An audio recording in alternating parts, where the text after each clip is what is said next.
Banyak perbincangan seputar Ahmadiyah. Segala hal tentangnya disoroti oleh banyak orang. Namun, sangat disayangkan tidak setiap orang mendapatkan klarifikasinya.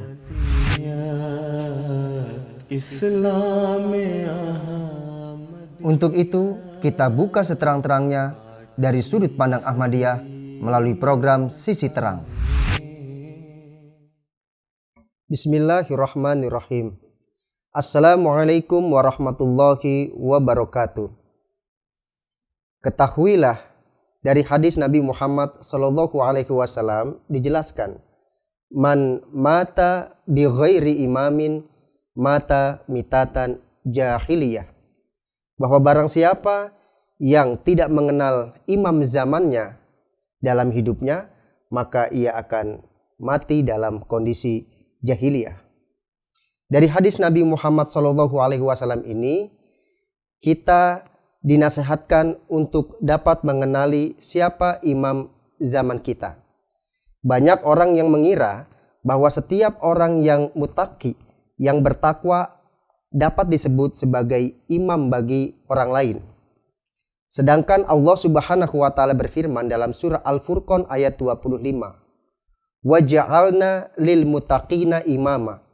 Sebuah doa, jadikanlah kami imam bagi orang-orang yang bertakwa.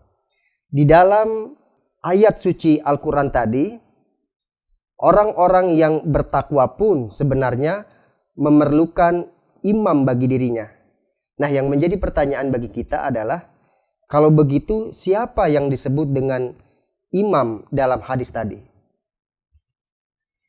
Imam untuk umat Islam itu adalah Imam Mahdi, sebagaimana yang dinubuatkan oleh Rasulullah SAW. Dan faktanya bahwa umat Islam pada umumnya menunggu-nunggu kedatangan Imam Mahdi tersebut. Nah, mengapa harus ditunggu? Karena memang di tangan Imam Mahdi lah Islam itu akan menang kembali di akhir zaman. Nah, kemudian Rasulullah SAW sendiri juga memerintahkan kepada umat Islam, fa'idza ra'aitumuhu fabayi'uhu walau habwan ala salji fa'innahu khalifatullahil mahdi.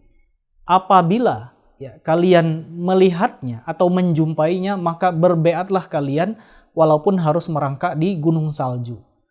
Karena sesungguhnya dia itu adalah khalifatullah al-mahdi. Ahlus Sunnah wal Jamaah dan juga Syiah telah bersepakat bahwa orang-orang yang beriman sebenarnya mereka wajib mengimani berkaitan dengan kedatangan sosok Imam Mahdi ini.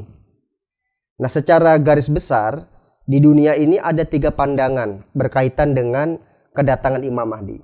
Pandangan yang pertama adalah yaitu menunggu Imam Mahdi yang akan datang di Mekah, yang akan dibaiat di depan Ka'bah. Pandangan yang kedua ialah sosok Imam Mahdi yang sedang digaibkan dan akan ditunggu kedatangannya di akhir zaman. Nah, pandangan yang ketiga yaitu sosok Imam Mahdi yang telah datang. Jadi yang ditunggu-tunggu selama ini telah datang ke dunia. Bagi mereka yang masih menunggu seperti pandangan pertama dengan kedua, hal ini tentu tidak menjadi masalah, karena mereka tetap tinggal menunggu saja kapan Imam Mahdi itu datang sesuai dengan yang mereka yakini.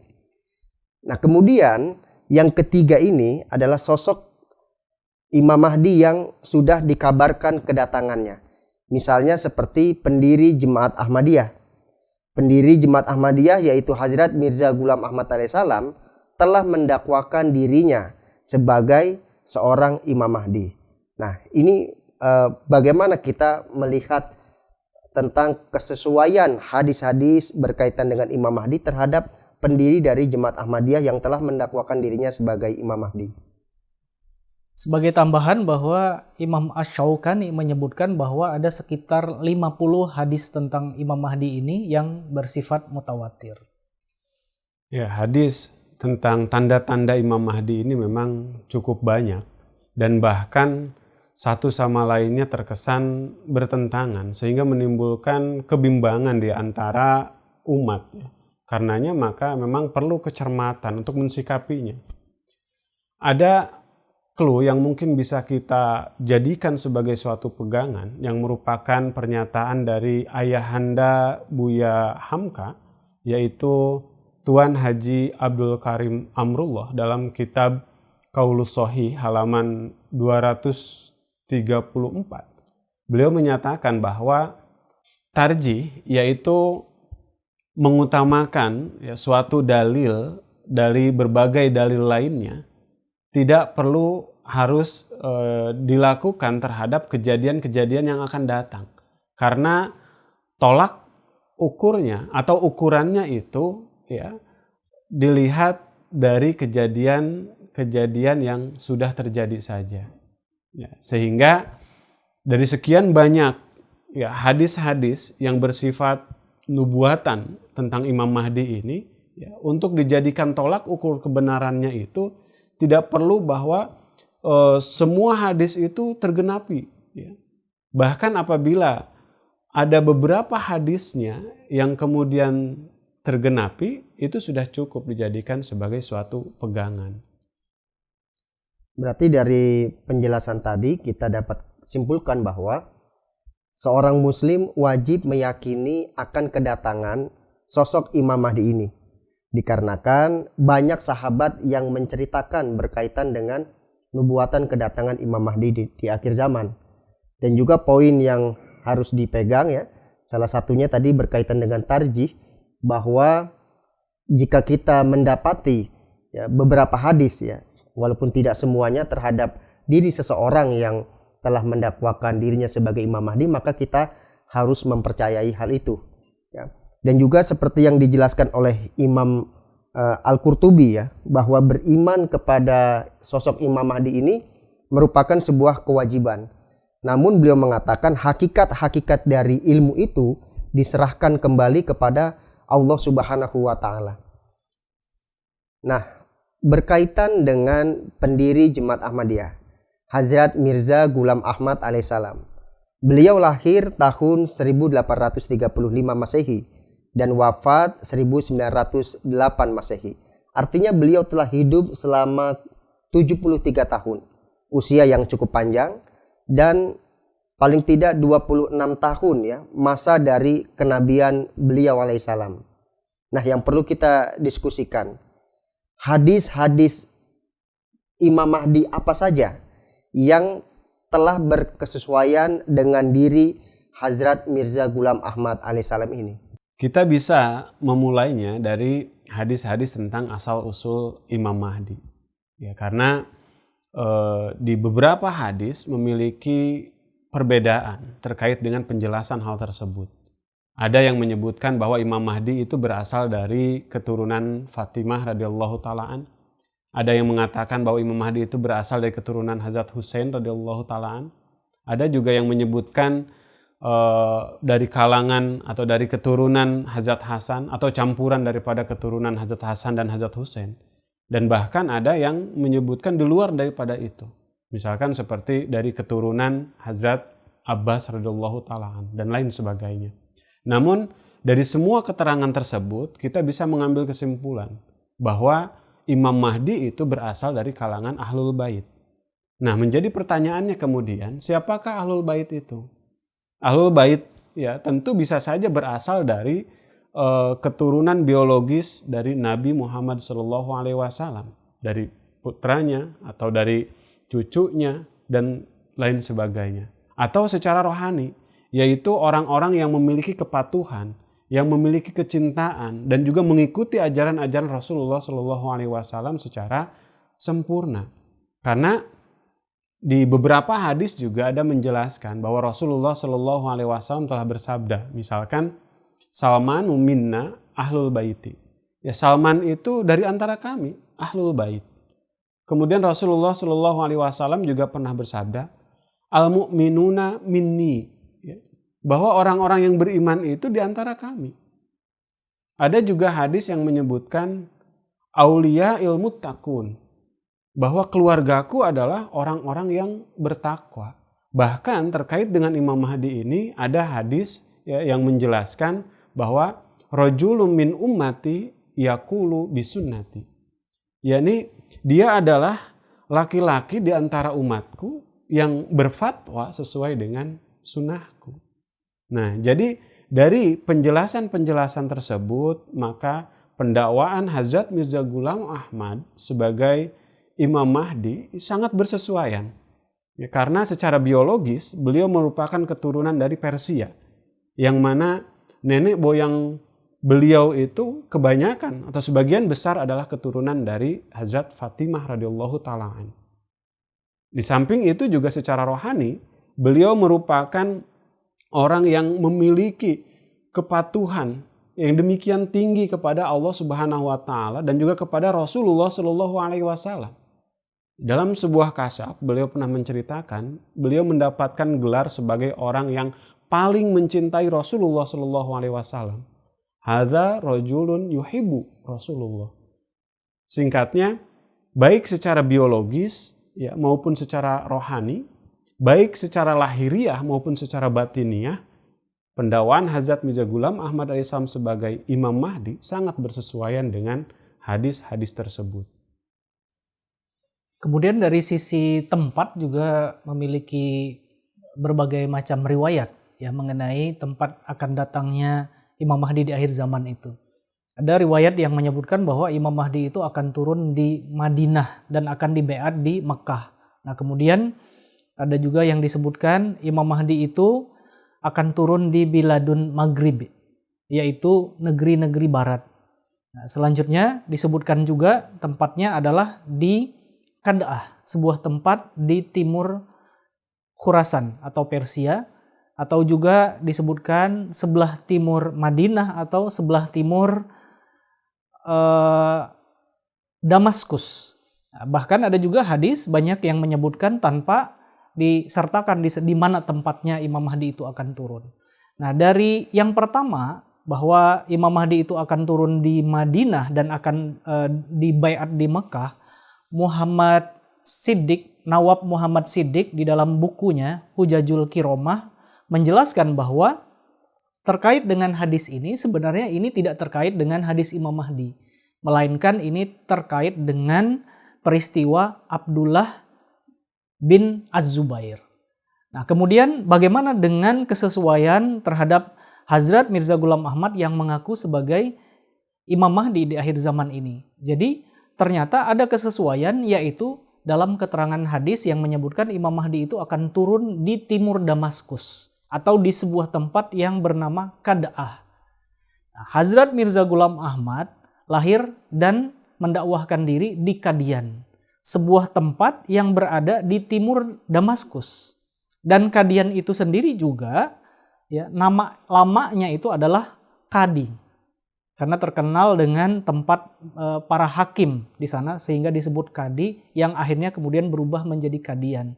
Kadi juga mirip atau sama dengan nama yang disebutkan di dalam hadis Rasulullah yaitu Kad'ah. Jadi dari sisi tempat pun Hazrat Mirza Ghulam Ahmad alaihissalam sebagai Imam Mahdi juga bersesuaian dengan hadis-hadis yang disebutkan oleh Rasulullah SAW.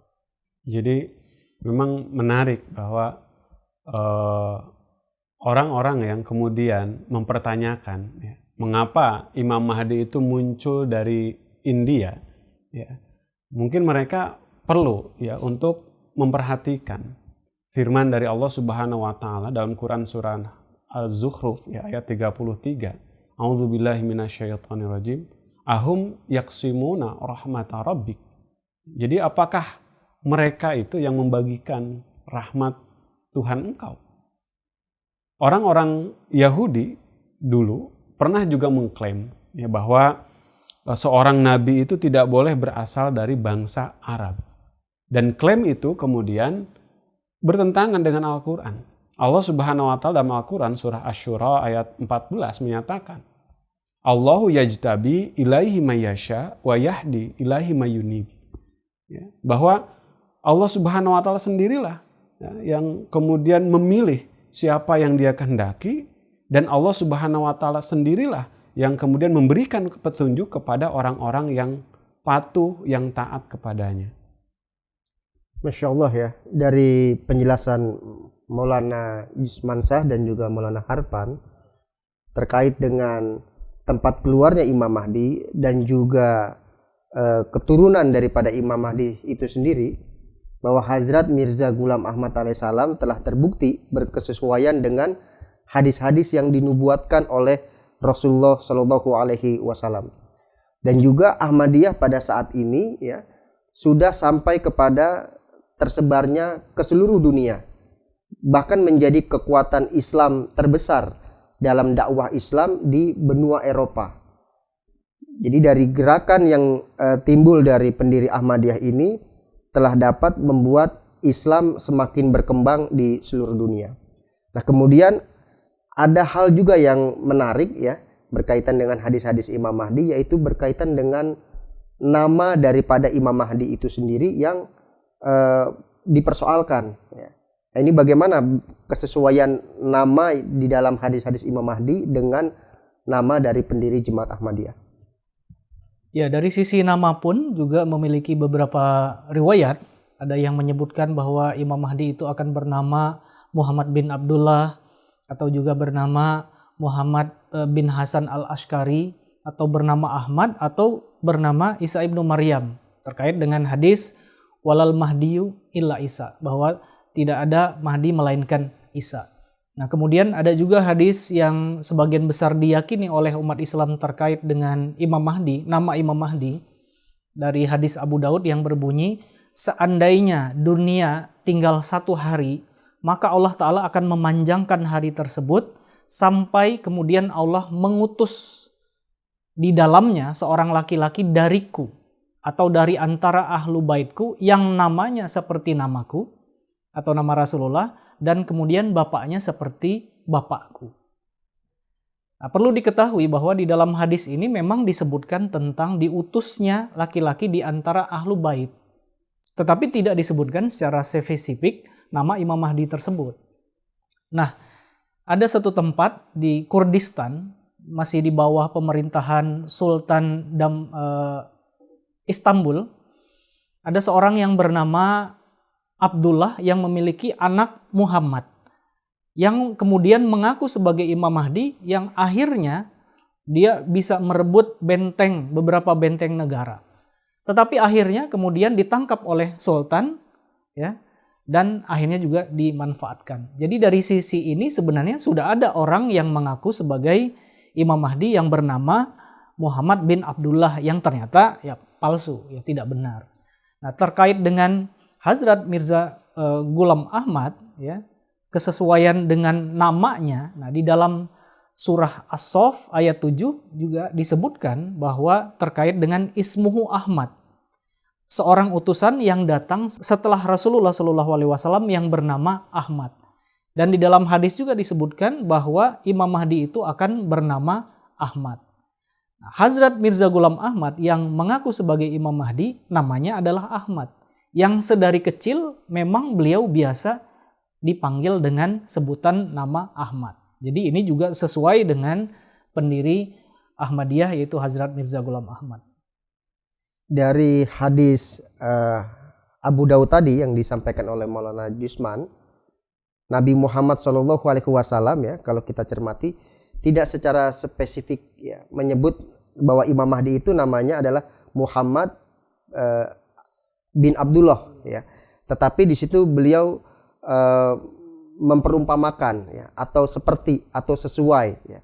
Nah, ini kalau disesuaikan dengan diri pendiri Jemaat Ahmadiyah yang nama aslinya adalah Ghulam Ahmad, ini juga berkesesuaian seperti apa yang telah diriwayatkan di dalam hadis Abu Daud tadi ya. Begitu juga kita ketahui ya, di dalam hadis Bukhari dijelaskan bahwa Nabi Muhammad SAW memiliki 5 nama. Di antaranya salah satunya adalah bernama Ahmad ya. Jadi pendiri Jemaat Ahmadiyah juga sebutannya atau panggilannya adalah Ahmad, dan nama lain daripada Nabi Muhammad SAW juga Ahmad. Ini juga sangat berkesesuaian antara hadis Imam Mahdi berkaitan dengan nama dengan pendiri Jemaat Ahmadiyah. Nah, ada persoalan lain yang kemudian ramai dibincangkan berkaitan dengan lama hidupnya Imam Mahdi di dunia ini. Ada hadis yang mengatakan lamanya 5 tahun, 6 tahun, 7 tahun, 19 tahun. Ada yang mengatakan lagi 30 tahun hingga 40 tahun dan lain sebagainya. Nah, jika kita sesuaikan dengan kehidupan dari Hazrat Mirza Ghulam Ahmad alaihissalam, bagaimana kita mengkompromikan hadis-hadis lamanya hidup Imam Mahdi di dunia ini yang berlainan tadi dengan sosok pendiri Jemaat Ahmadiyah tersebut. Iya, jadi begini, jika kemudian riwayat-riwayat tadi itu adalah riwayat-riwayat yang sahih, ya maka waktu ataupun tahun ya yang terdapat dalam hadis-hadis tersebut bisa juga dimaknai sebagai fase-fase dari kehidupan dari kehidupan Imam Mahdi. Ya. Perlu diketahui bahwa Hazrat Mirza Ghulam Ahmad, pendiri Jemaat Ahmadiyah, itu lahir pada tahun 1250 Hijriah. Ya, yang bertepatan dengan tanggal 13 Februari 1835. Dan beliau wafat pada 26 Mei 1908. Jadi umur beliau ya sampai dengan kewafatannya itu 73 tahun sesuai hitungan Masehi atau 75 tahun sesuai dengan hitungan tahun Hijriyah. Nah, sekarang mari kita melihat kepada fase daripada kehidupan Hazrat Mirza Ghulam Ahmad alaihissalam. Pada tahun 1868 ya, merupakan tahun di mana beliau pertama kali mendapatkan ilham dari Allah Subhanahu wa taala. Nah, apabila fase ini kemudian dijadikan sebagai ukuran, maka beliau hidup ya selama 40 tahun. Ya. Kemudian pada tahun 1878, beliau menulis suatu kitab yang diberi nama Barahin Ahmadiyah, yang mana di dalam kitab itu beliau menjelaskan tentang argumen-argumen kebenaran Islam dan juga beliau membatalkan akidah-akidah palsu dari agama-agama yang lainnya, sehingga beliau mendapatkan sambutan yang sangat luar biasa, baik dari kalangan internal yang memuji ataupun dari kalangan eksternal yang kemudian menentang beliau. Nah, apabila tahun ini dijadikan sebagai patokan, maka beliau hidup setelah itu 30 tahun. Ya. Kemudian tahun 1882 ya, beliau mendakwakan diri sebagai makmur minallah atau mujadid. Ya. Nah, maka apabila tahun ini dijadikan ukuran, ya, maka beliau hidup setelahnya selama 26 tahun. Tahun 1889, beliau mendapatkan perintah untuk mengambil baiat. Maka apabila tahun ini dijadikan sebagai ukuran, maka beliau hidup setelahnya selama 19 tahun dan seterusnya. Jadi singkatnya bahwa waktu-waktu yang disebutkan dalam hadis-hadis tadi ya bisa juga dimaknai sebagai fase-fase kehidupan dari Imam Mahdi. Berarti dari keterangan yang Maulana Hartman tadi sampaikan, kita mendapatkan sebuah kesimpulan bahwa hadis-hadis Imam Mahdi yang berkaitan dengan masa hidupnya di dunia ini merupakan fase-fase kehidupan dari Hadrat Mirza Ghulam Ahmad alaihissalam itu sendiri. Nah, ada satu lagi permasalahan yang sering mencuat berkaitan dengan Imam Mahdi, bahkan juga menjadikan kontroversi ya terhadap Imam Mahdi itu sendiri di mata kalangan umat beragama yang lain, yaitu dikatakan bahwa ketika Imam Mahdi nanti datang bersama dengan Nabiullah Isa Al-Masih akan memerangi orang-orang kafir. Jadi akan memaksa orang-orang kafir untuk masuk ke dalam Islam. Jika mereka menolak, maka mereka akan dibunuh. Nah, berkaitan dengan hadis-hadis itu dan juga keyakinan tentang hal tersebut di kalangan umat Islam, bagaimana kesesuaian dengan pendiri Ahmadiyah yaitu Hazrat Mirza Ghulam Ahmad alaihissalam? Memang demikian adanya bahwa sebagian umat Islam memaknai Imam Mahdi atau Nabi Isa di akhir zaman nanti turun untuk memaksa orang-orang kafir supaya masuk Islam. Jadi diperangi orang-orang kafir itu, kemudian dipaksa untuk masuk Islam. Kalau tidak mau beriman maka mereka akan dibunuh. Nah, tetapi di sisi lain Allah Ta'ala berfirman di dalam surah Al-Baqarah ayat 256, La ikraha fiddin. Tidak ada paksaan di dalam hal agama. Hukum Allah Ta'ala, ya, syariat Allah Ta'ala seperti disebutkan di dalam surah Al-Baqarah ini bersifat dahulu, hari ini, dan kemudian. Nah, apakah kemudian Imam Mahdi, kemudian Nabi Isa ini akan membatalkan hukum ini? Yaitu tidak boleh ada paksaan di dalam agama. Sehingga Imam Mahdi atau Nabi Isa nanti akan memerangi orang dan memaksa orang-orang untuk masuk Islam. Nah, seandainya ini terjadi, maka tentu orang bisa akan memprotes. Misalnya orang-orang kafir atau orang-orang non-muslim ketika Imam Mahdi memaksa mereka atau memerangi mereka, maka mereka bisa memperlihatkan surah Al-Baqarah ayat 256 ini. Jadi tentu kalau demikian yang terjadi, ini merupakan satu akidah yang memalukan. Ya, benar sekali bahwa tidak mungkin Imam Mahdi itu kemudian membunuhi orang-orang di luar Islam yang tidak mau masuk ke dalam Islam, ya. Karena Imam Mahdi ini kan tentu berpegang kepada Al-Quran dan juga berpegang kepada sunnah daripada Rasulullah SAW.